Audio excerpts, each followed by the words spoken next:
Hey guys, what's up? Welcome to the One of Me podcast. This is episode 12, and we're going to be talking about who makes our games, what we like about them, what we don't like about them. Hope you all are doing well, and enjoy this episode.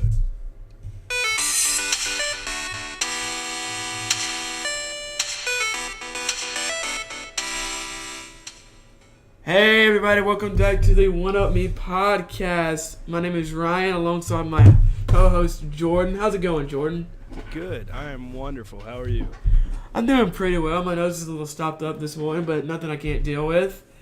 Like we said at the top of the episode, we are going to be talking about who makes our video games, the developers, publishers, and whatnot. But first, we always like to have a little pre-segment where we talk about news, the games we've been playing, maybe even some YouTube videos we've been watching and whatnot. But we're going to start out with what games we've been playing. Jordan, why don't you start it off? So, I've been still trudging through Half-Life. I'm starting to enjoy it more. It's just one of those things where I enjoy the beautifulness of its story. I don't enjoy it mechanically because I try to do... No, don't get me wrong. I mean, you've said this before. Yeah, like, there's just some things that new games do that I wish They just have a polish on them. Yeah, you know, like... In that game, like, to get on top of a platform, sometimes you have to do, like, a crouch jump. So you have to, like, hold control and then press space at the same time, or whatever your key bindings are for that particular action. So you have to, like, crouch down and then jump up. And it's, like, the weirdest thing ever because you're going lower than the plane you're trying to jump on. Right. But in another game, you would just hit space and be able to double jump or like pull yourself up on the platform kind of a thing. And it's just a weird mechanic to do in the game. And it's, you know, just other things that are very strange in that game, like crouch walking onto a ledge that you shouldn't be able to walk on kind of a thing. I'm like, this shouldn't work. Like, in a normal game, gravity would destroy you. But in this game, it's just like, everything's fine. You can totally walk on this pipe that's, you know, over this thing of acid that you shouldn't be able to like, walk on kind of a thing. Okay. So. I have zero experience with the Half-Life universe, so I don't really know what you're talking about, I'm going to be honest. But, I mean, I know it was a pioneer in the genre, and it's an important game. But I'm glad you're starting to enjoy it. I know you were kind of having some trouble with it at first. Yeah, I'm definitely getting into the story more and whatnot. It's like, having played the second one and beat it and played some of the side episodes and whatnot, it's really cool to see the origin of Gordon and what all he's gone through from the beginning. Because you kind of get a little taste of it in the second one and, you know, in some of the side episodes and whatnot. But it's like, man, this poor guy, like... If three ever comes out, which I don't think it is, I just honestly think that he will somehow become real and just kill the whole entire Valve team because he's so pissed at what all the crap he's had to go through. So that's pretty intense. Yeah. I guess I'll pick up with that. I've also been playing a single player game. I've been playing a lot of single-player games recently. The one I've been playing right now is Prey, though. I really, really like Prey. It's very, it's kind of like Bioshock, with very creepy, atmospheric game. You're in a place where you're not really comfortable. You're in a spaceship type of deal during a lot of the game. There's these creatures walking around that you never know where they are because they can turn into common objects and just surprise you. So you're kind of just constantly looking behind your back and crouching down so they don't see you. But then again, you're trying to see them. So it's kind of almost like a cat and mouse game because they're not that strong. Because you can kill them with a few hits. But you don't really want to get hit because, you know, resources they're not everywhere. Like, you're not going to find health packs laying around like in, you know, a lot like an RPG or something. It's very spooky game, and I'm really, really liking it. They just came out with some DLC, so I might try that out after I beat it. I really enjoy it. I love Arcane Studios makes some great games, so I'm really enjoying that. We've also both been playing Overwatch, some together, some separate. I think mainly together. Yeah, At least, most. Yeah, and I may try some of this. They released that new I never can remember what it's called. It's like a group up system where you can go and Looking for group. Yeah, looking for group. That's what it's called. LFG. Yeah. Like you can open up a options in the Overwatch menu where you can set like I want 2 tanks, 2 sports DPS, or 5 DPS and 1 support for God knows why, but it's people. I guarantee people to do that. And there's also, there's a massive update for Overwatch. I don't want to put this in the news, but I will throw it out there real quick. If you are kind of down on Overwatch, there's a new looking for group system, so you can like make your own groups kind of. And there's also a symmetry rework. There's like always there were some tweaks to the game. A new hero is going to be released really soon. We'll talk about that later in the podcast. And there's also a what would you call it, Jordan? Where you can rate your what's it called? Endorsement system. Endorsement system. Thank you. Where you can like rate your teammates for being good teammates, or shot callers, or, just sportsmanship. Exactly.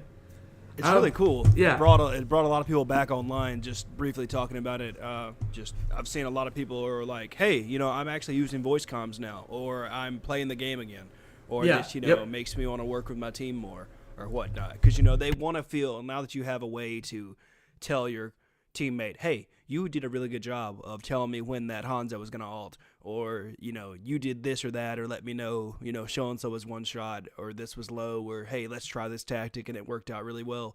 It's like a new way of saying, hey, you did a really good job. Thank you for this good match. I appreciate you. But one thing to note is you can't vote for your friends. Yeah. I got a little salty last night. I'm not gonna lie. Been a little bit of a dick last night towards the end because we played for a while and I was just tired. I think me and Jordan were both really tired. Yeah. He's better at holding in the monster than me, I think, though. I was pretty tired. But yeah, I enjoyed it for 80% of the time probably. So that's pretty good. I'm probably gonna try to actually play some competitive next season, which starts. I think the day after we're recording this, I think is when competitive starts. Mm-hmm. We've also been playing Sea of Thieves. Yes. Together. Me, Jake, and the guy who was on the podcast last week, and Jordan, whose name I don't know why I didn't say before Jake's. It's okay. All my friends, they're almost all their names start with the letter J. They do. Drives me insane. It's very annoying. And then one of my other friends, his name is Brian, and I'm Ryan. I don't understand what hell I'm in.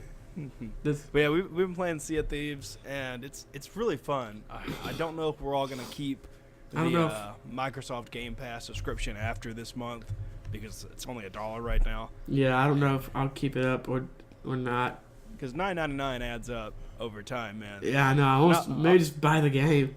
Yeah, I wouldn't mind if we could play it more, because we haven't played it we only played it 4 or 5 times in a month, and I would like to play it 2 or 3 times a week. Yeah, regularly. I don't want to play it every night, but I would like to play it. It's a really fun game.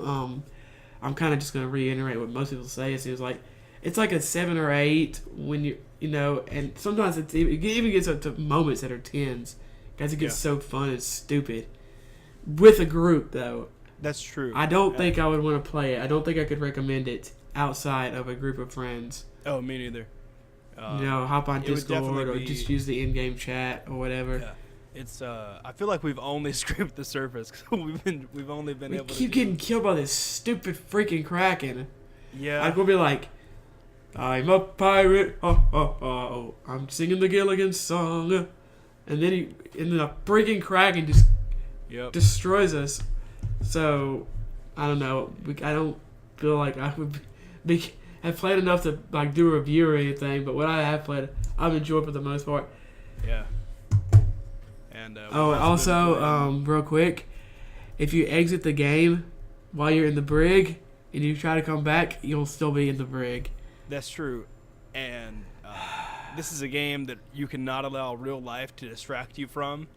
You know, there's no gosh. there's no pause button. Jordan was he was supposed to be driving the ship, steering the ship, and he just like doesn't say anything, but he's AFK, and we're like, Jordan.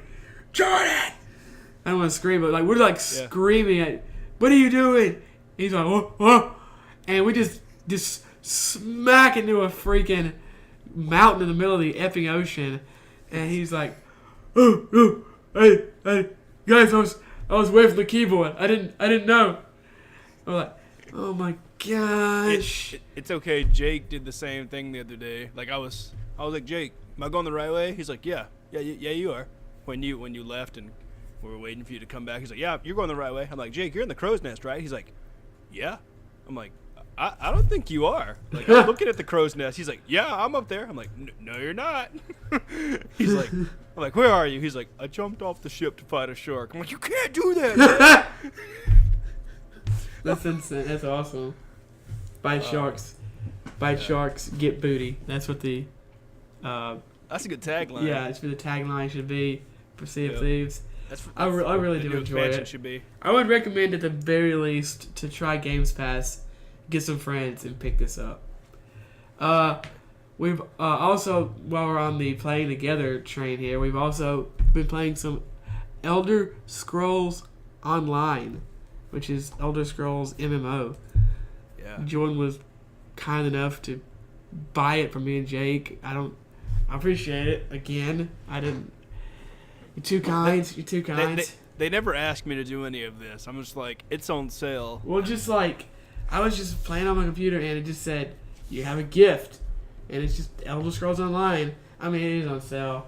But, yeah I do appreciate it, though. We had some fun with it. I kind of want to play on by myself for a little while to do some of the quests that I just, like, skipped the first. I didn't do any quests. I just followed them around like an idiot. I did have fun, though. Like, it's definitely one of those things where, like, Ryan hates MMOs, and I love MMOs, and I hate MMOs. I just never really played them. And I have no clue about Jake. I think he just does whatever he wants in any video game he plays. So I think he does everything in video games he plays. Yeah. So it was interesting to try to teach them both mechanics, because I've only got to like level 20 on ESO, and that was on an Xbox, and that was like a year ago. So a lot of things have changed and whatnot. And Did so your I'm trying Maple Story knowledge help you? 100%, man. Dude, I've played so many MMOs that I could probably pick up any MMO and figure it out. Like, they're all pretty much the same. I tried. To an extent. I tried, years ago, but I was like, I'm not going to pay monthly for this. Yeah, there are very few MMOs out there that I enjoy that aren't just, hey, go kill this many things. Come back to the person with the exclamation point above their head. Hey, go get this loot. Bring it back to me, you know? So it's just, most MMOs are pretty straightforward and stuff. And I'm sure ESO after a while gets, full-fledged and beautiful, and you have really cool, not mundane things to do. But in most MMOs, in the starting point, it's pretty basic. Yeah. What you do. Go here, turn this in, come back, do this, blah, blah, blah, etc. I did watch a video on it because I never got really too in-depth in, the game and whatnot. And there's, some pretty cool stuff. It's pretty simple, the way the leveling system goes and whatnot. I'll probably link you that video later just to give you some idea of it. You been playing Shadowburst again? Yeah, our friend got me back into it because it's their second year anniversary. Because I've been playing it for, about 2 years now. Shadowburst is a Magic the Gathering type card game for those of you who don't know. Yeah, it's a weeaboo style CCG. So it has really collectible cool art. Card game. Correct. For any of you that don't know what that is, I keep forgetting that some people don't know what CCGs and TCGs are. Lucky people. That's true. They haven't wasted their money and their days away.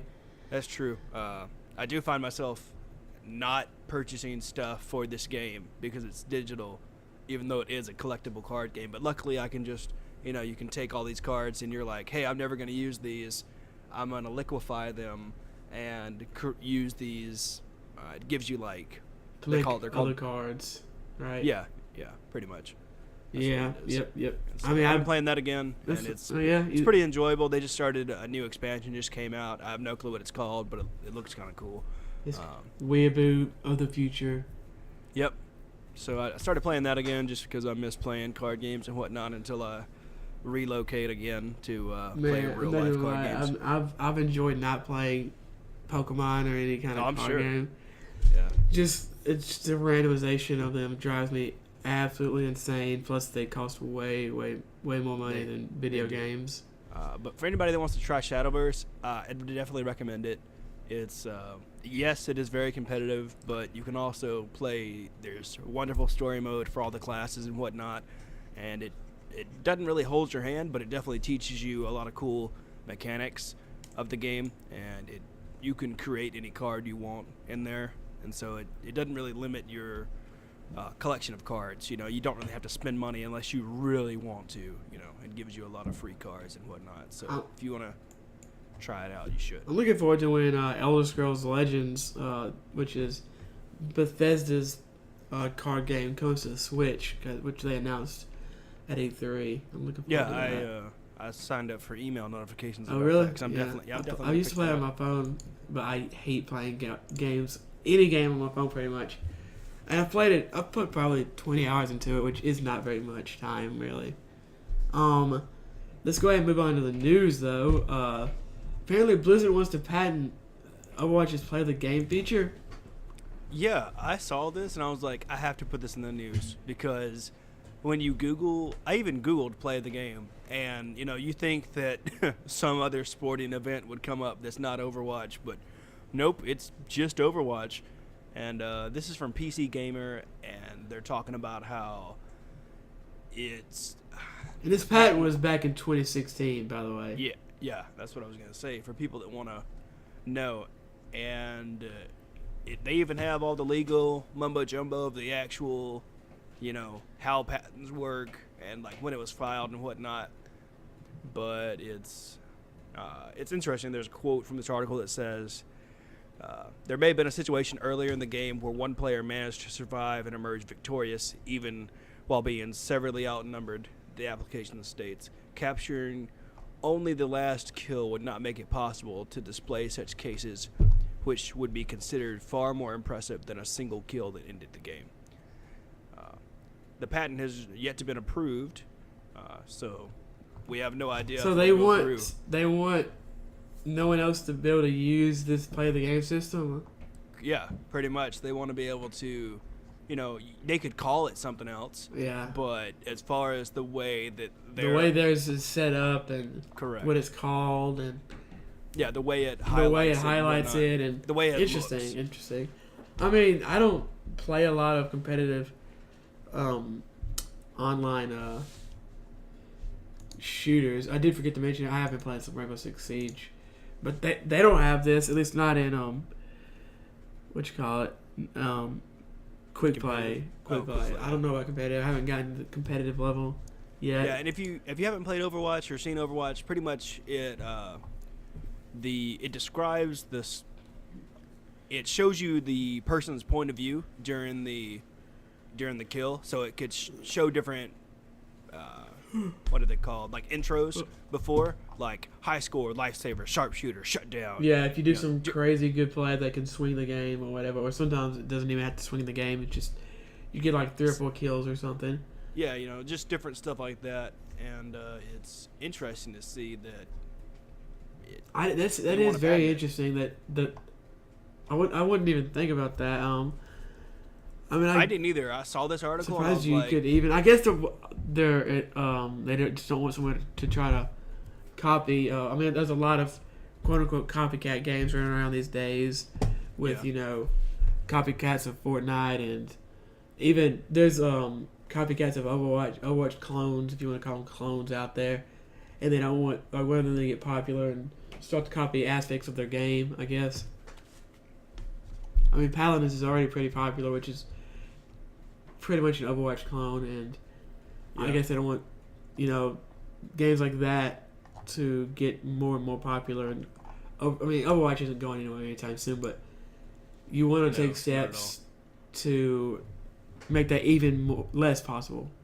Yeah, and I don't see Blizzard working on Overwatch 2 anytime soon. No. It makes sense. Like when I think of play the game, I don't automatically think of Overwatch just because it's the only what I'm trying to say. I think of Overwatch, but I can't think of another game. Yeah. Okay. That it would be in. Right. You know, like maybe a FIFA.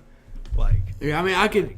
Maybe before Overwatch, I would think of like sports or something. Yeah, but that's the only thing. You know, I can't think of it like I couldn't see this feature being in Smash. I couldn't see it being in a Halo, or something like that kind of a thing. I could see it being in Smash or something like some like free for all Smash where you get like 3 or 4 kills. See, I was thinking that, and I was like, but I don't. I'm pretty sure they just have like a record function. Like a replay thing anyway. Oh, yeah, I don't. It's not in Smash. At least I don't think it is. So I don't know. I'm honestly not familiar enough with Smash. I don't play enough Smash to say whether or not that feature is a thing. But yeah. I feel you. Apparently Google is once again. It seems like another big company is planning a video game console. Google's trying to step up to the plate. This is from Kotaku, and we haven't heard any specifics about this and whatnot. But what we've heard is what they're calling a 3-prong approach: some sort of streaming platform, some sort of hardware, and an attempt to bring game developers under Google's umbrella. So they want to buy game developers. Yeah, the thing that interested me most about this article is that, Google's been exploring the video game industry for a while. Yeah, they've been trying to get into it for, I'm not sure how long. I didn't realize that they tried buying Twitch in 2014 before Amazon swooped in. Really? I didn't realize that. I didn't either. No. And so it's, and they're doing, Google, I don't know what they're going to do. Who knows? But more power to them. They already do so much good stuff. I like they have Google YouTube stuff. gaming. Me too. They have YouTube gaming, so they might as well do something with that. And, I wish them the best of luck. This could be, at the very least, this could be more competition, and competition is a good thing. Yeah. We'll get, if Google thinks of some brilliant idea that the other 2 or 3, if you consider Nintendo. But this doesn't even mention Nintendo because it specifically says it's designed to take on Xbox and PlayStation. Yeah, I don't think anybody's going to knock Nintendo's crown off anytime soon. Well, they're not even attempting to. They're just because they're in a different. They're not in a different league. They're playing a different game. Exactly. But if they come up with some idea that the other 2 aren't doing, then that could force them to do it or do it better. If their prices are better, if they give games that are better, all this is better for the consumer. And they're not called Good Guy Google for no reason. I like Google. Yeah. Me too. Not everything they do is completely kosher, but overall, this could definitely be an interesting and possibly really good development. Yeah, one of the coolest lines from this article that I read is, "Sounds too good to be true, doesn't it? Or it sounds too much like the promise of another streaming platform like OnLive, which failed because of lag and video compression." And so it's going to be an Ouya 2. It's going to be the 2ya. I own a Ouya. You own an Ouya? I do. I kickstarted it. Oh my gosh. It's in my desk right now. I don't have a use for it. It was a horrible... It was a bad idea. But hey, ill-conceived idea. Oh, do they? Yeah, but they haven't done anything with it. Because no one... article, exactly. The article says, imagine you're playing a game and you run into a tricky boss or you don't know how to solve a puzzle. Instead of opening up your laptop or checking your phone for a guide, you could press a button to activate an overlay on your screen that queues up a YouTube walkthrough of the game you're playing. I mean, you can kind of do that now, just if you're playing a game on your PC. Well, obviously, yeah. But, that's just a super simple way. They're trying to say it could be super intuitive. Exactly. You know. I mean, I'm always down to listen to new ideas and new concepts, especially for things that I actually care about. Yeah, you know, and if Google, you know, they're in everything pretty much. They might as well, you know, take a swing at gaming. Yeah, I mean, they've been trying for years, like we said. So maybe they'll finally get their crap together. Yeah, and if you've never tried YouTube gaming, you probably should. I mean, it's basically it's just very YouTube, very similar to Twitch. It is. But you know, I like them both. But if you haven't tried it out, it's really cool. Like the displays are awesome. It's a really cool way to consume gaming media. So I mean, I prefer Twitch, but yeah, I also prefer I like Twitch YouTube just gaming pretty for good. yeah. But until Google comes out with their gaming platform, whatever that's going to be, we can continue to play Overwatch because they just released a new hero, and he's a hamster. Hammond the hamster, ladies and gentlemen. He is on the PTR as I speak. Overwatch's next hero is Wrecking Ball, a super intelligent hamster in a giant rolling mech suit.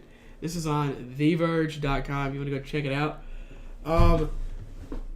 I'm pretty stoked. I'm kind of an off-tank main, except I also play Tracer, and you know I play a little bit of everything, but I play a lot of off-tank, which is definitely what this guy is. He's crazy, man. I played him on the PTR last night before hitting the hay. I wasn't even gonna attempt to play him. It looked like people's. Well, I just jumped in a practice range with him. Oh, okay. Yeah, I guess I could have done that. And wow, it is so much fun. It looks fun. I honestly, this is a stretch, but I would say he's the most mobile hero in the game. I've heard some people saying that like he is one of, if not the most mobile hero in the game, and he's a tank. It is insane. Like the way you can just whip around with. Okay, so imagine like something that's like as heavy as Roadhog, but with the mobility of Widowmaker, and that's how it feels. Well, he's more mobile than Widowmaker, but yeah, he's got the hook of Widowmaker. But yeah, using her grapple, yeah, that's what I'm saying.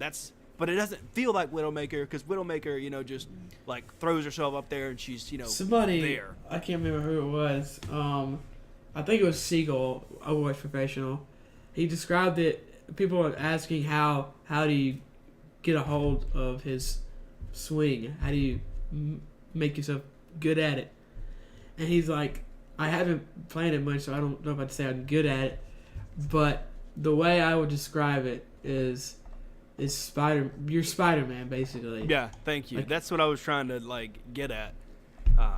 But yeah, I watched a couple of YouTube videos on it and whatnot, and there some people the points on Temple of Anubis, the pillars when you're going into point B, people got on there and they're just spinning around them, because you can just spin. You can just, you know, as long as you don't let go of the button, you can just stay latched onto something and just spin around over and over and over. I'm super excited. Like I said earlier in the episode, you know, Overwatch has gotten a little stale, but with all these huge changes and now a new hero,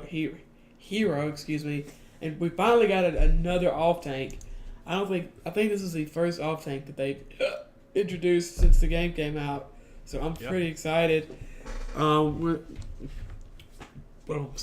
burping over here. Sorry. But we won't go into too much. Yeah, I was just gonna abilities. He's got like a kind of quote unquote if you play Doomfist, he kind of has a pseudo shield that uses his ability and it gives him more shield depending on how many people are around him. He can roll in a ball. He has some not cannons but machine guns mounted. He's a really interesting hero. Those do not do any damage at all. Like it feels like you're like it's bad. Like it feels like you're. Oh yeah, you just gotta hit him in the head. That's all you gotta do, baby.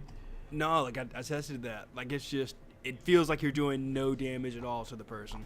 But you know, with the mobility and being able to get around behind him and stuff, you can melt squishies pretty quick. But anything else, like you're not going to be going toe to toe with another tank with this guy. I mean, you're not going to be melting a tank, but nobody can melt tanks. That's true. But yeah, his ultimate's pretty cool. It's called Minefield. Oh yeah, he drops a bunch of mines. It's pretty cool. Yeah, so if you're on the ground when you do it, they don't spread very far. But if in the wrecking ball mode, where you can spin around and kind of like swing your way through the map.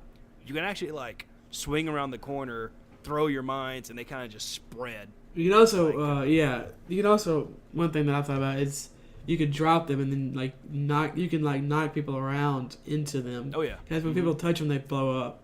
I don't know how much damage they do or anything, but they look like they do a fair amount of damage. I think it's 100 per mine. 100 per mine, okay.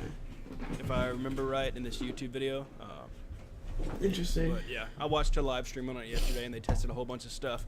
There are some bugs, just like with anything. Yeah, I mean, he is on the PTR.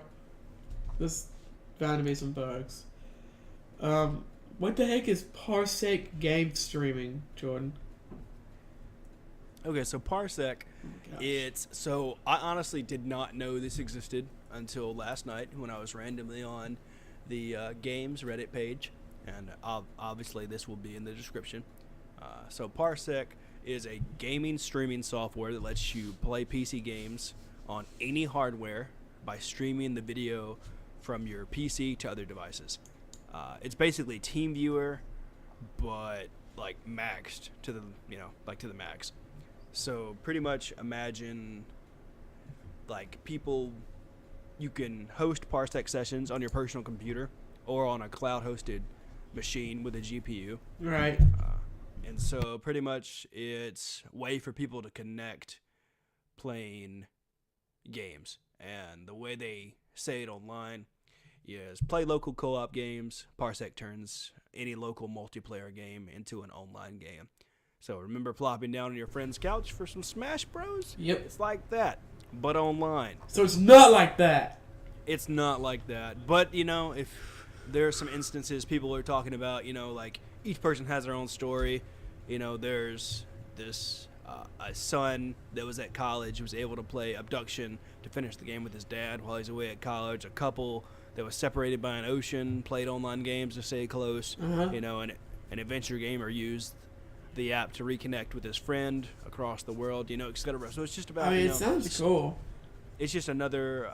I did download it last night just to see what it was like and whatnot. But pretty much what you do is you give people access to your computer. Now I know what people say. Before you get the pitchforks and the firewalls up and whatnot, you can easily set it up to where they're like, hey, you only have access to this game. That's all you have access to. Kind of a thing. So there are fail safes in place. I'll be more worried about Facebook taking over the world than Parsec. Well, they make it very clear that hey, you probably should only use this with your actual like friends, like people you know. Why would you use it with well. anybody? Yeah, exactly. Exactly. Why would you ever use it with anybody else? I don't know. It's just a thing they put out there because I guess maybe some people in the past. We're like, hey, you want to play this game with me? Yeah, sure, buddy. And they're like, oh, you took over my computer. Oh, no. And so it's just people... like the Swedish chef. Oh, yeah. Oh, no. But I thought this was pretty cool. I figured I'd let people know about it. Because, some people, they don't want to play, super crazy multiplayer games. They just want to play, Mario Party or Smash Bros. Or Cuphead. Or another, like, a fighting game or some kind of indie game together, without having to go through the mumble jumbo of, do you have this game? How do we connect with each other? Blah, blah, blah. And so, Parsec makes it pretty easy. There's more than enough information on it online. Is it like I don't want to spend too much time on this, but is it to connect, like, consoles that wouldn't normally connect? Because if you want to play Injustice or something, you could just play Injustice as long as you both have, a PS4. I don't really know. This is Jordan's story. So pretty much what you would do is this morning. So pretty much what you would do is you would just you download this and then the other person would download it and then you would, like, for instance, say if we wanted to play, Street Fighter 2 together or something, I would have it on my computer through, Steam or whatever online digital store I bought it from, and you would connect to my computer, and you'd use controls on your side, Whether So that I be don't a have to own the keyboard- game? No, Oh, okay. Okay. that's what it's doing. Okay. And so it's just giving people a Interesting, way to alright. share games that say if just different ways and whatnot. So like different ways to share games with people. That's all it is. Okay. Interesting. And I'll put the they just did an AMA On Reddit. which is how I found this. And so they answered tons of questions, from they did this for like a full day. And the people behind it are actually, pretty cool. I don't know them personally, but I have heard of some of these people. But they say the Parsec team loves playing games, but our favorites right now are some of the local multiplayers that would use Parsec to play online together, like Towerfall, Overcooked, Crawl, and some newer indie titles. Okay. And the people behind it are Chris and Benji, and they're both pretty upstanding people in the video game community. They, Chris, I don't know him personally, but I appreciate what he's done. He's done several companies, but the one that I like the most is Hoverhound.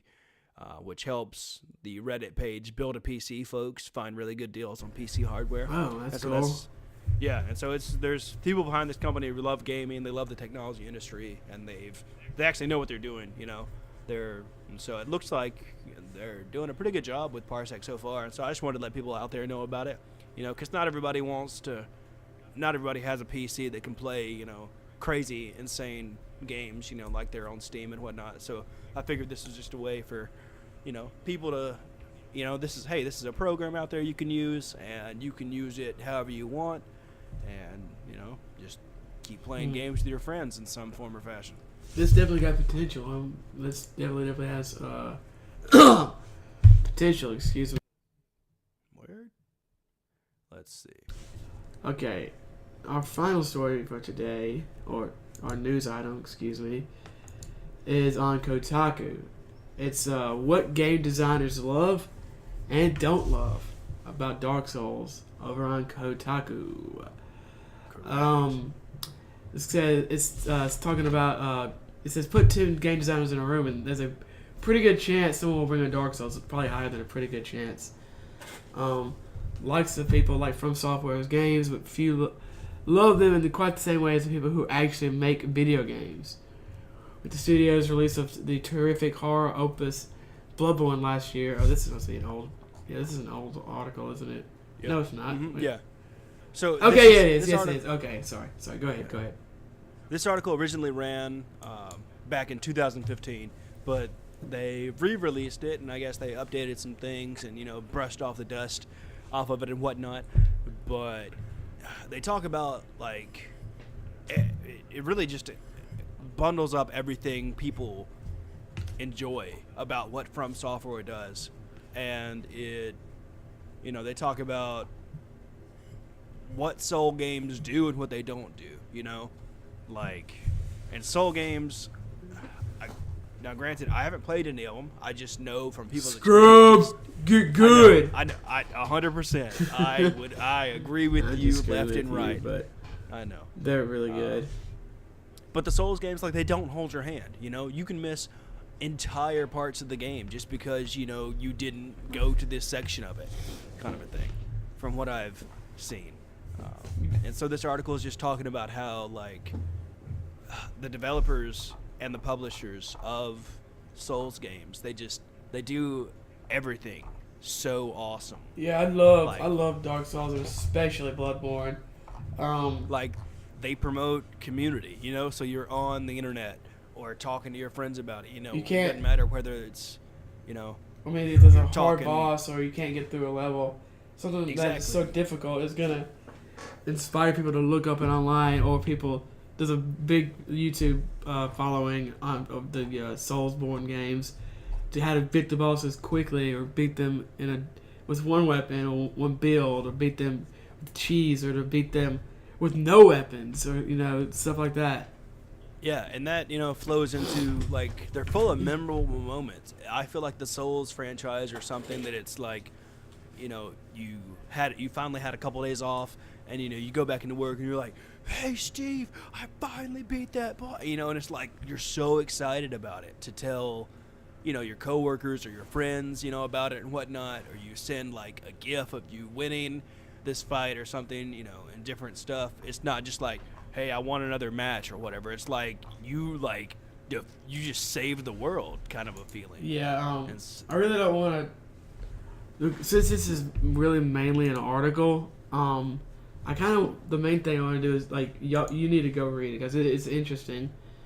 It is. It's there's also because obviously there's things that they might not like so much. Like some of them do have. They talk about the technical issues, how the community can get kind of toxic. They don't compromise, which I kind of think that's a good thing. But I haven't read it 100% through. I've kind of just read about half of it. So I would urge you to go read that. What I've read is really interesting, really nice. I'm probably going to read it as soon as we get done with this podcast. So definitely go check that out. I love the Soulsborne games, and even if you don't, it could be an interesting read. One last thing, though, before we go into our topic, we like to do a kind of on and again and off again if we find a good deal. Obviously, there's not much today because it's the Steam sale like it was last week. It goes on through the 5th. So after this goes out, you'll have a couple more days to pick up something on Steam. And this isn't really a deal, but the NES Classic is being re-released. So if you want to go check that out at your local GameStop in the UK, they're in Amazon UK is in stock. Amazon UK has them in stock as well. Obviously, places like Walmart might have them. A lot of places are sold out already, though, I think. So by the time this comes out, there may or may not be very many left. But they are re-releasing them. So if you've been looking for one of those and you don't want to drop some absurd amount on eBay, I would recommend it at the very least keeping your eye out for that. Okay, so today's topic is who make our games. The developers and publishers. I know that make our games kind of blurs the line because publishers don't really make games per se, but they're definitely heavily involved. We're just going to talk about people. Oh, excuse me. I keep burping. The companies that we like and that we dislike, and also a couple that we would say that are underrated. Jordan, you want to start out? Yes. Oh, I've been excited for this, man, because I've been terrified of this episode because I don't want to. Go ahead. Sorry. So, yeah, developers and publishers, those are words people throw around, and simply put, if you don't understand what they are, I'll make it very simple for you. Developers make the game. Publishers sell the game. Pretty much, yes. That's, simply put, that's what they do. Now, granted, some of these companies do both. And I understand that. I just personally like the development side of their team more than the selling side. Everybody does.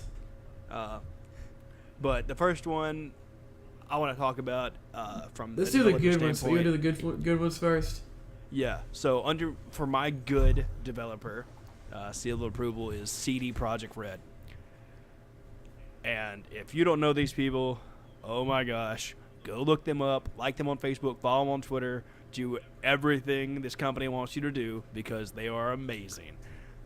Now, granted, like caveat, this is gonna make people like leave me mean comments on Twitter. I've never played one of their games. You never played one of their games? No. Oh my! What's up? Go ahead. So I've never played one of their games, but oh boy, what gave me so much confidence in this company is Cyberpunk 2077. What they have done with this game, it's not even out yet, but just the way they have developed it, from what I've seen, it does look amazing. And the way they have given us information is the way I personally like receiving information about a video game, because it gave me enough of the lore, enough of how the game will actually interact. Just a little tidbit with each other. Yeah, just a little tidbit. Not like, hey, here's the whole trailer. This is the start, middle, and finish of the game. This is your objective kind of movie thing. industry could take a take a lesson from that. From CD Projekt Red, exactly. You know, I don't want the whole game spoiled. With them, you know, they released a trailer, and yeah, it showed us, yeah, you can be first person and third person. Hey, there's this combat system. You know, there's this and that and the other. But it's not like, hey, here's the whole game. We spoiled everything for you. Now go, you know, give us money to buy it. And I am going to start playing the Witcher series.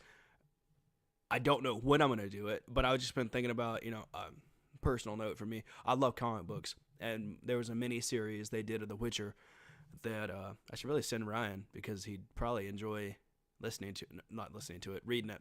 It's like Probably. a 6-issue mini series, and it was just, and that was like my first introduction to The Witcher. Even though I knew the games were out there and I'd seen people talk about how amazing The Witcher 3 is and whatnot, but I was like, man, this is a really good story. Like, it was really, they covered a lot of stuff in 6 issues, and so it's I'll probably drag that out and just mail it to Ryan so he can read it. But yeah, Cyberpunk 2077, I'm super excited for this game. I love what the company is doing. They're really what's the word I'm looking for? Snazzy. I wouldn't say on Twitter. They the way they post stuff is really funny. It's like they're always trying to fight somebody, but in a good way. You know, somebody else. They always like call people out or something. Yeah, they'll be like, "No, you're stupid." You know, we're the best thing They're ever. like, you know, but they tweeted something. Somebody asked if there was going to be microtransactions or something, and they tweeted back, Cyberpunk 27 is a single-player focused, story-based RPG. We lead the greed to others. And they said this like the day after Battlefield released. Yeah, it's funny the way they release stuff. If you don't know anything about this company, is they so in the trailer you had to pause in the Cyberpunk 2077 trailer. You had to pause it at a certain point and look in the background, and in that background there's this like digitalized, some of it's blacked out, redacted questionnaire, and it's like one of the questions is, will there be microtransactions? And they go, are you insane? This is a single player game. That's not exactly what they said, but they pretty much said like, you're crazy. Yeah. You know? And so it was just interesting to see they answered people's questions in a like second in the back of the trailer. You had to pause it at a certain time. And so I'm like, that's a cool way to, you know, answer people's questions. You know, if you really want to know, you got to go looking for it. But they give you the answers right in your face. You just have to know how to look. And apparently there might be some multiplayer coming to that. So I like this company a lot. I definitely am probably going to pick up the Witcher games since they are on sale right now. Or I might pick them up next time around the Steam sale, which is probably when I'll be able to play them after I get through all these other games I want to play.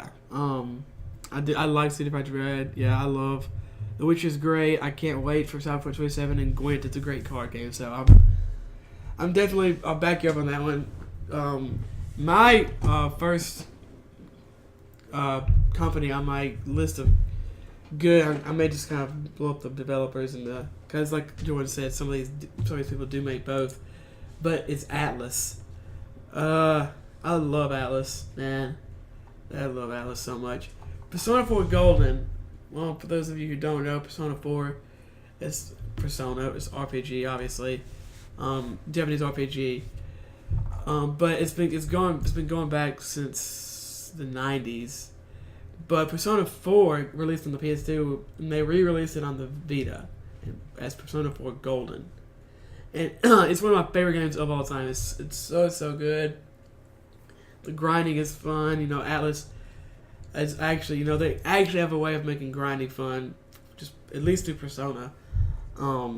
They released Catherine, which is an amazing puzzle game.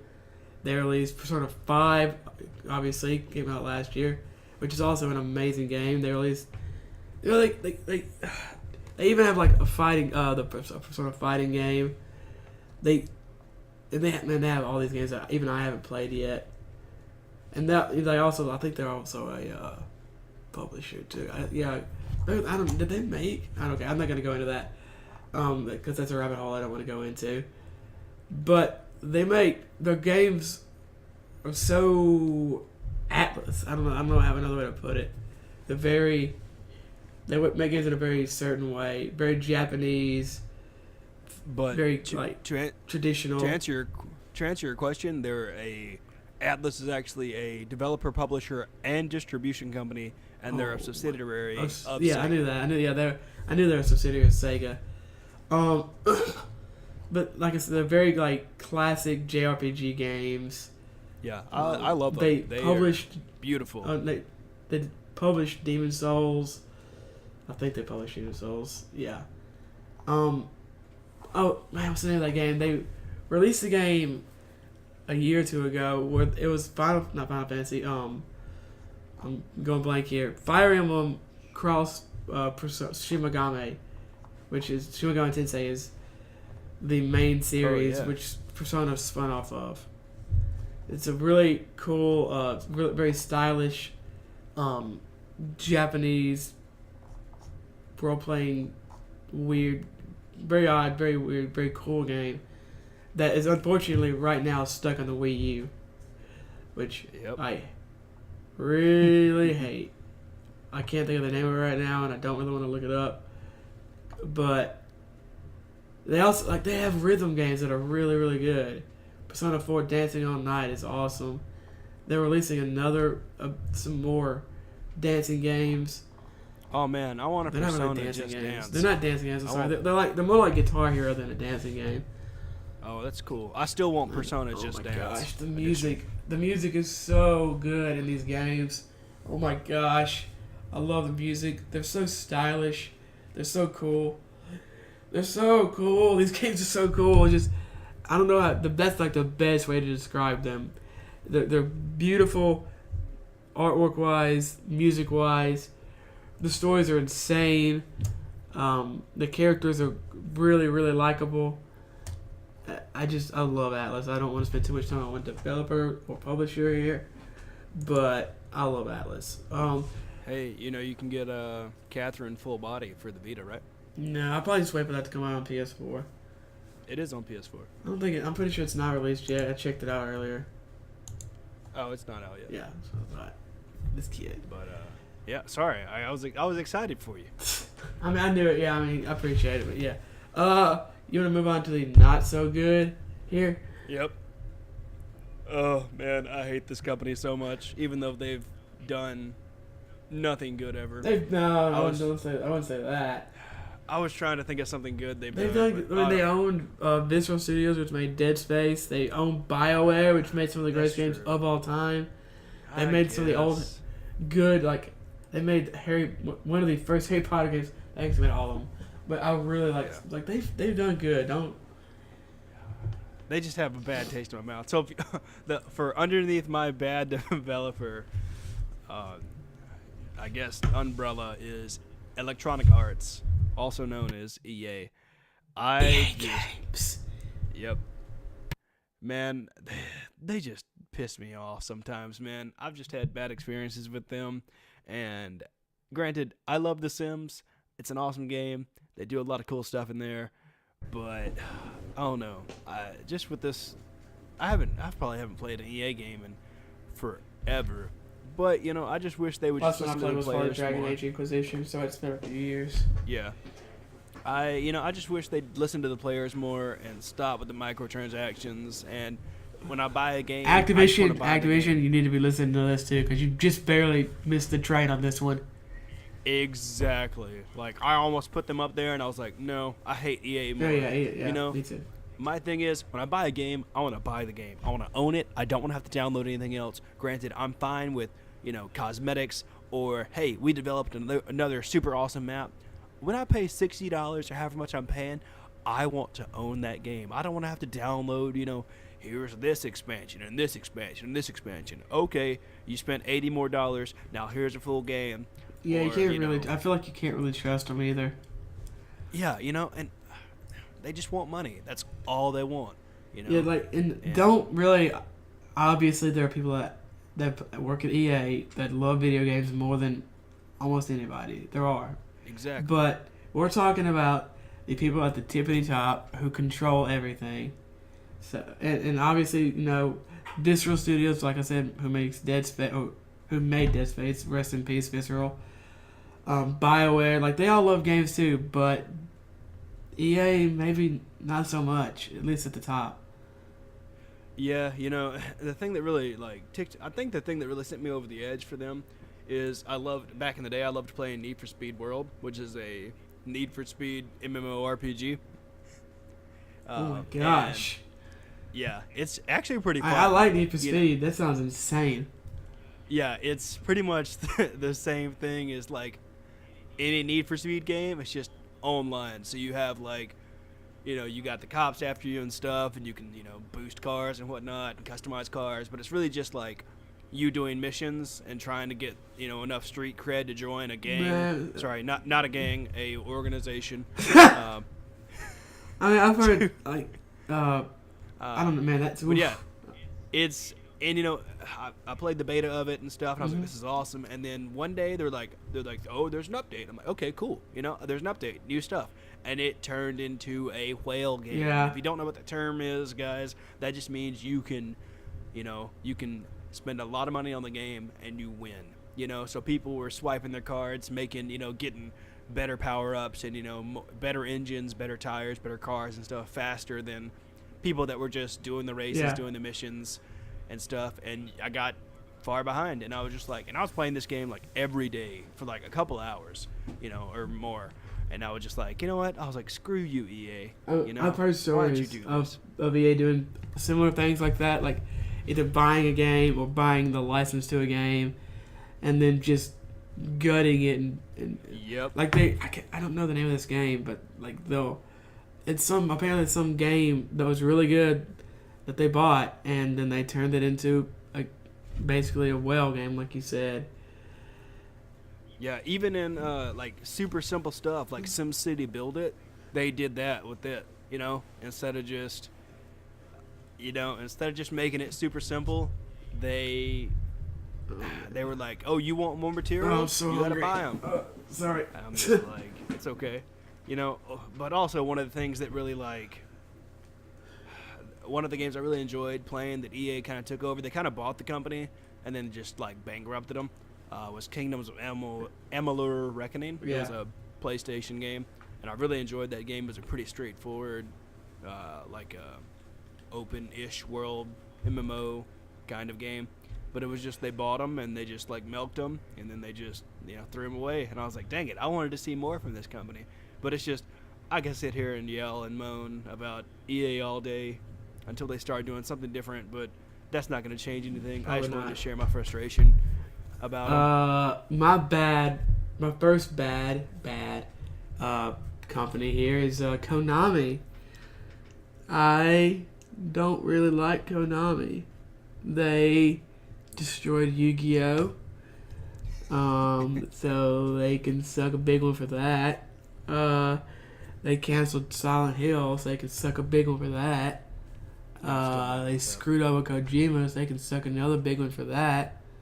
Mm-hmm. And I think that's all I have to say about Konami. You can suck a big one. Yep.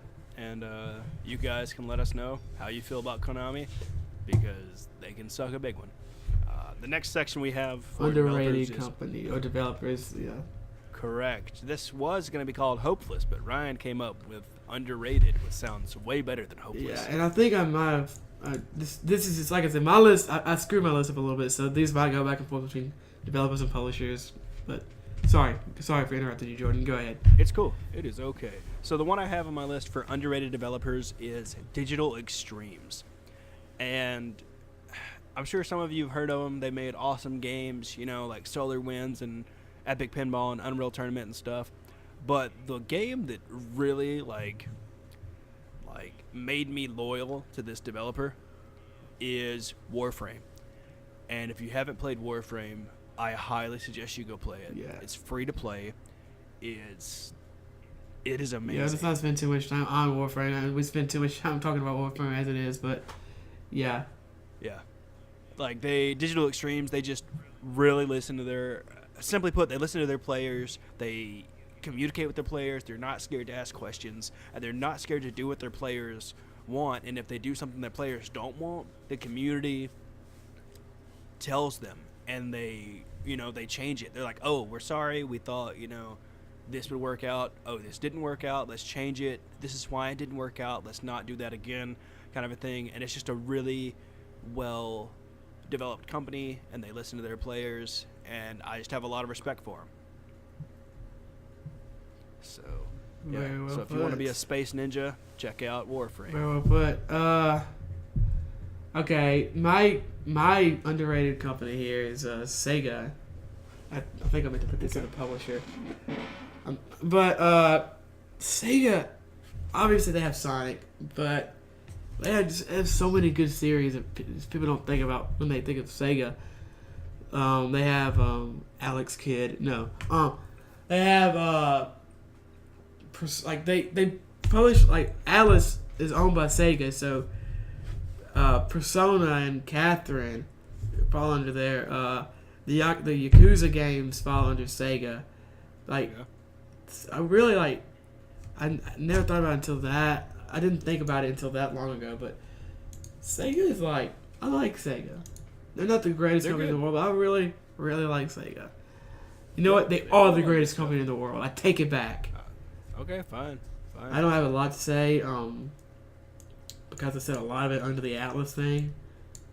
But I really like Sega. They publish a lot of games that I enjoy. Some of my favorite games of all time are published or developed by Sega.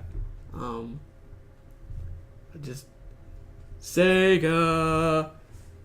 Boom. Boom. There you go. And Boom. that'll lead us into our publishers portion of the show. Or maybe they're And- developers. Who knows? Maybe, I don't know. Who knows? Yeah, my good publisher is Square Enix, because why not?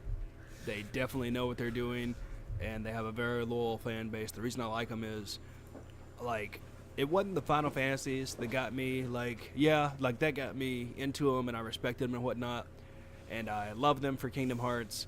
But what really got me to, like, love and respect them was the Batman Arkham games.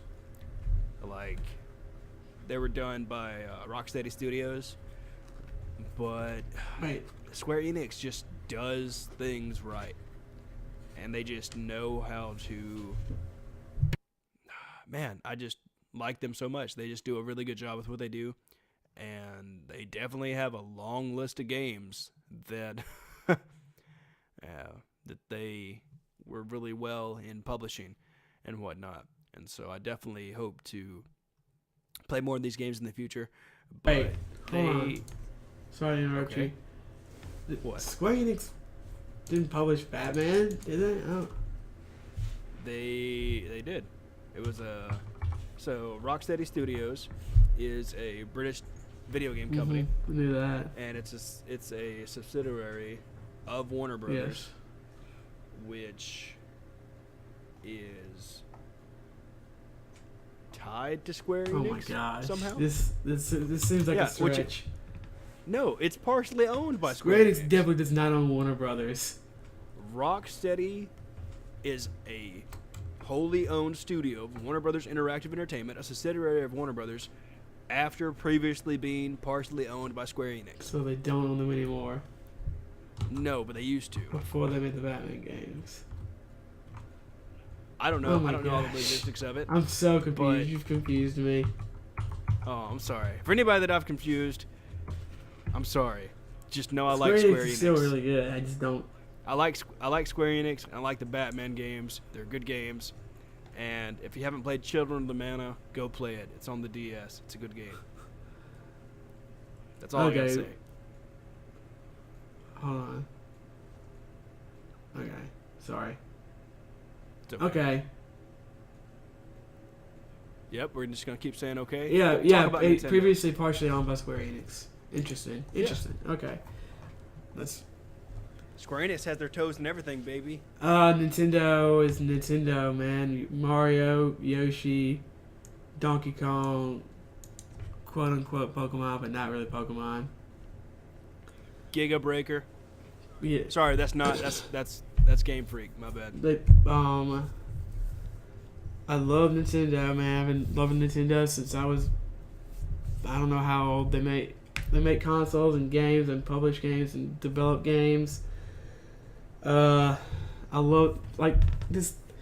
they're not the best as far as listening to what fans want. They're very like tell you what you want type of company, but they're also very good at doing that.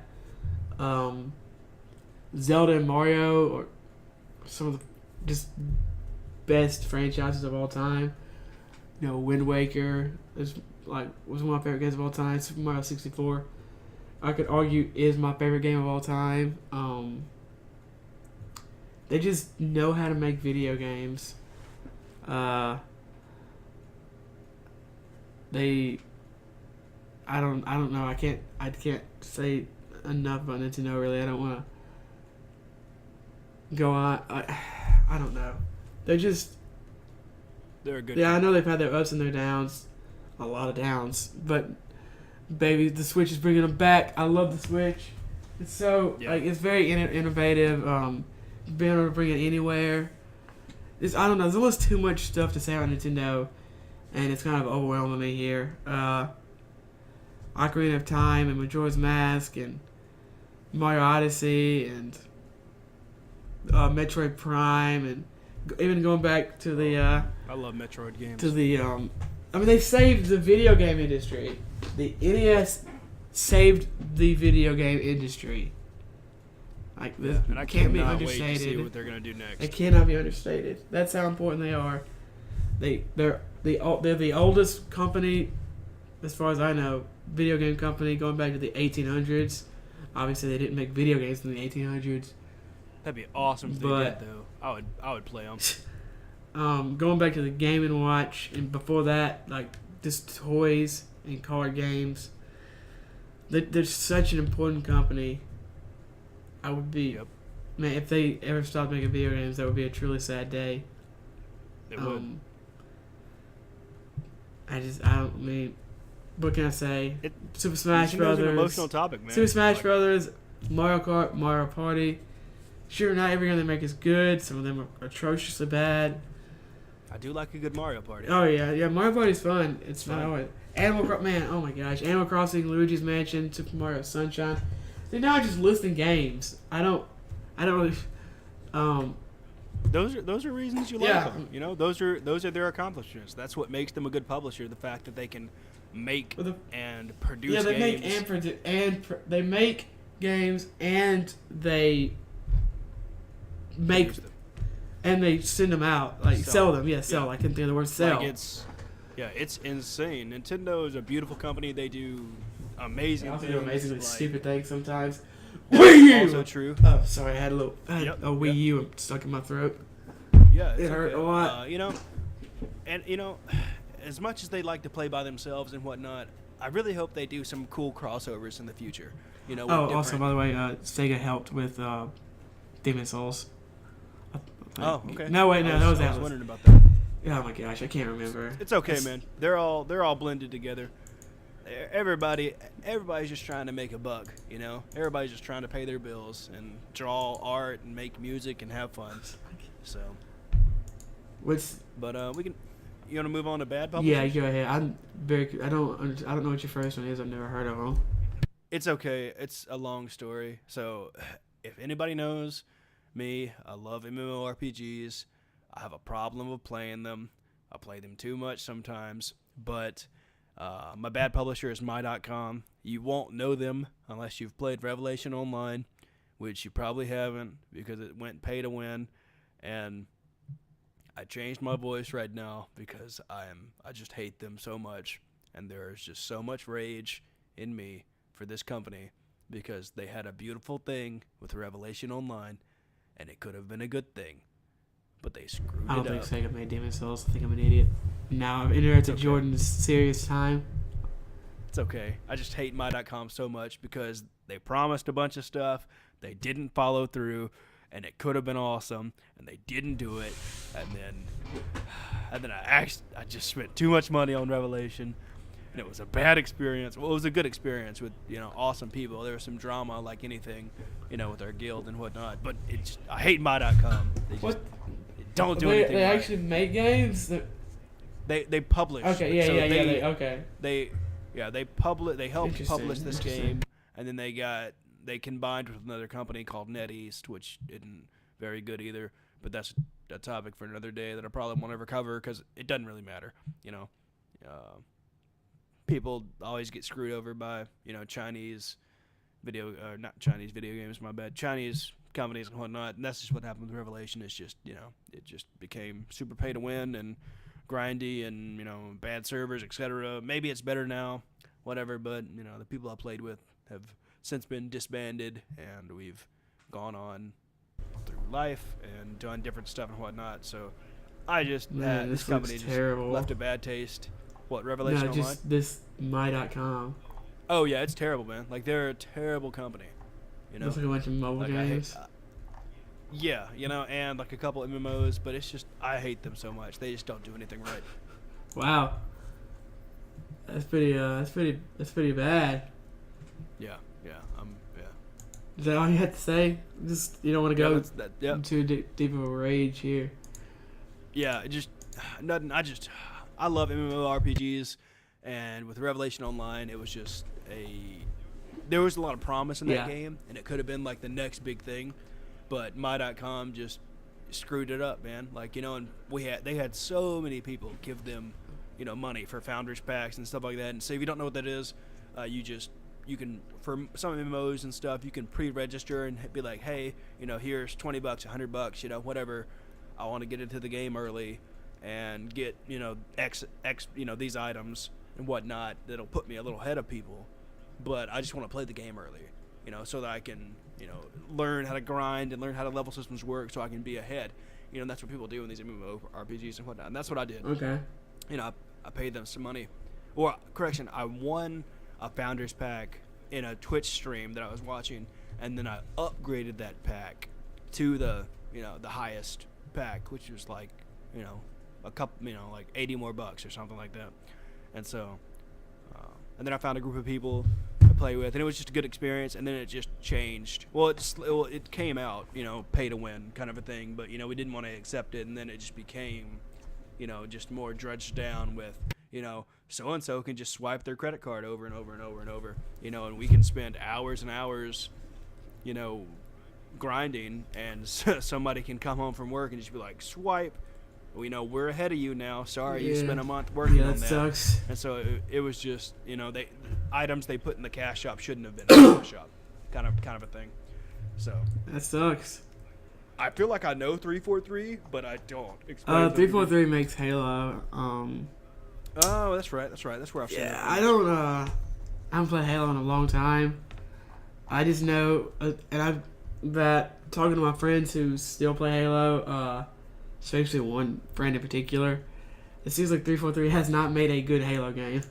Like, maybe the strategy games, he doesn't really play those. Halo Wars wasn't bad. I've heard good things about Halo Wars, but ever since Bungie left, and Bungie's got their own problems, but it seems like 343 just hasn't made as good of Halo games since they were working with Bungie.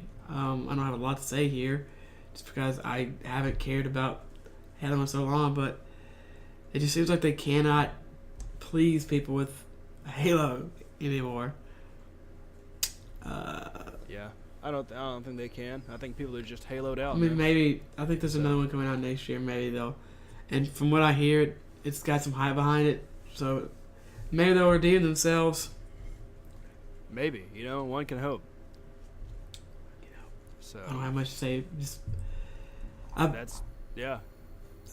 Our last publishers are underrated publishers. The one that I want to talk about is Level 5 Gaming, and I'd compare them to Bones Studios if you watch anime. So Bones Studios does a lot of wonderful things. They're probably one of my favorite companies that does anime, and I would, compare Level 5 to that. Some of these games don't, that's great. tickle my fancy. Some of these games don't tickle my fancy per se, but they do have some awesome titles that they've done, and it's their style with art and their musical direction choices are. I have a lot of faith in this company. Like, one of the games I played that was awesome, Attack of the Friday Monsters, or Tokyo Tale. That was on a 3DS. That was really awesome. a really fun little game that had some really cool storytelling and music in it and whatnot. Ni no Kuni 2 is amazing and beautiful, and I just look forward to more about what this company is going to put out. I know there's some more games and whatnot that they've produced that I need to play, but so far they've done a lot of good stuff, and I got some faith in them. Yeah, I like Level 5. They got a long list of good games. Did they help make the Professor Layton games? Oh man, yep, a lot of them. Oh man, I need to go back and play those. I like Professor Layton. Yeah, Level 5 is great. And I've got my last underrated company here. Before I give that to y'all, though, I just want to say there were plenty of game developers that we did mention, both bad and good. I don't know myself. I wanted to kind of throw companies' names out there that maybe you don't hear every day. Yeah, I could have said. I mean, From Software would be they're an incredible game maker. Bethesda, both publishing and development side, are great. So if you didn't hear one of your favorites or least favorite, you can throw a tweet or something at us and leave a comment somewhere and let us know. We couldn't fit this is already going to be a longer than normal episode, and we didn't want to spend 2 hours here. But my underrated publisher is going to be Bandai Namco. Okay. These mother effers make so many games, publish, develop, whatever. They help with the Dark Souls games, the Dragon Ball games, Dragon Ball Fighters, Pac-Man, the Tales series they have a hand in, Ni no Kuni, J-Soul's Victory, which is an anime fighter game. Little Nightmares. Little Nightmares. They helped with Little Nightmares. They've done so many games, and it's kind of stupid how many games that they've helped with. Yeah, the Narutos, the Digimons, Tales of Symphonia.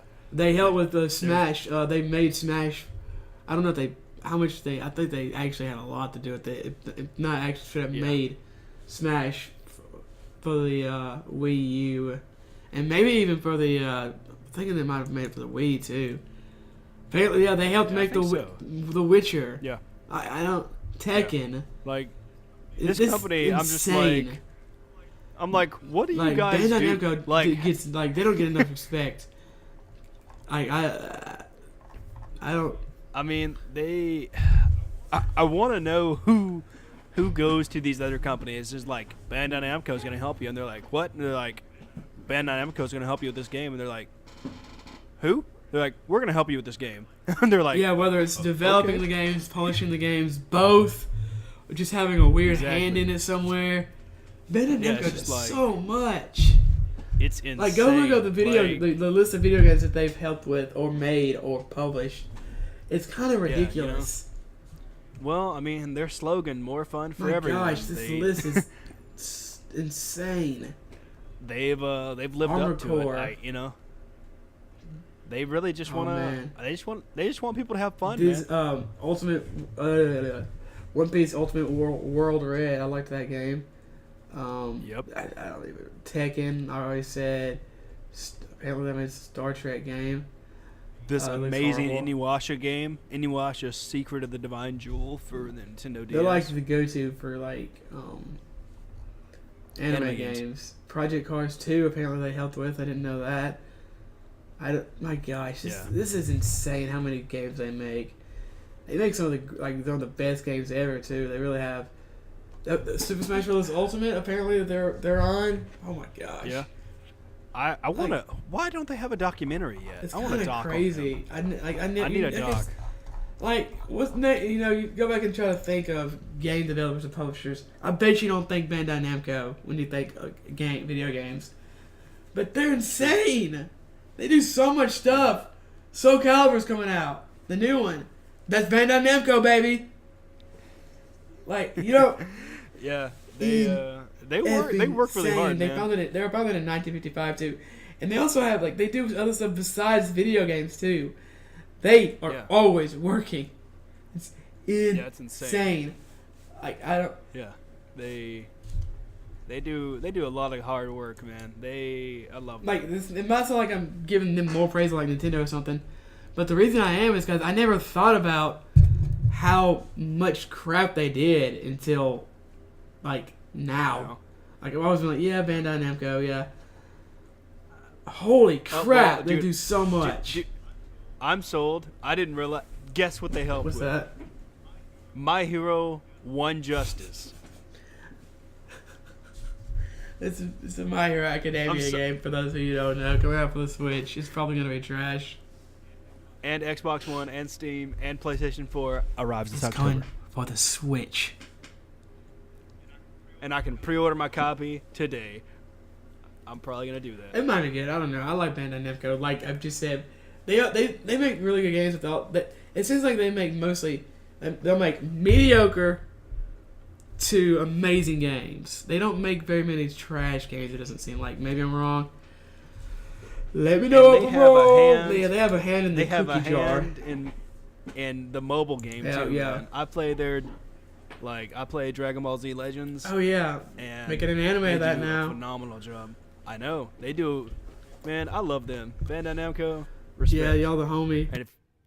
And if you're listening to this and want to sponsor us, that'd be great too. I will happily talk about anything you send me in the mail. It did not take long for Jordan to sell out. 12 episodes in. That seems about right. Yep. I do want to throw one company under a new... What? Who what? What are you talking about? Who are you going to throw in there? Gosh. I just want to say there one company in the category that isn't even written down on our notes here.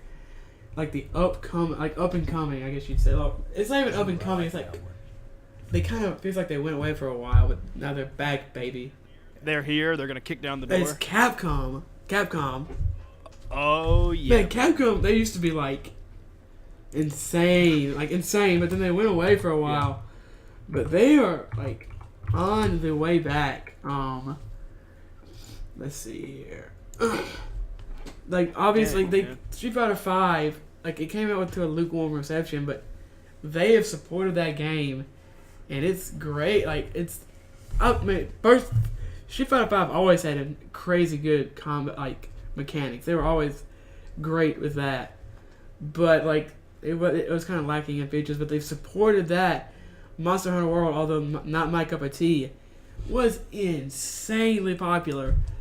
Resident Evil 7 got insane reviews. I've got to play that game.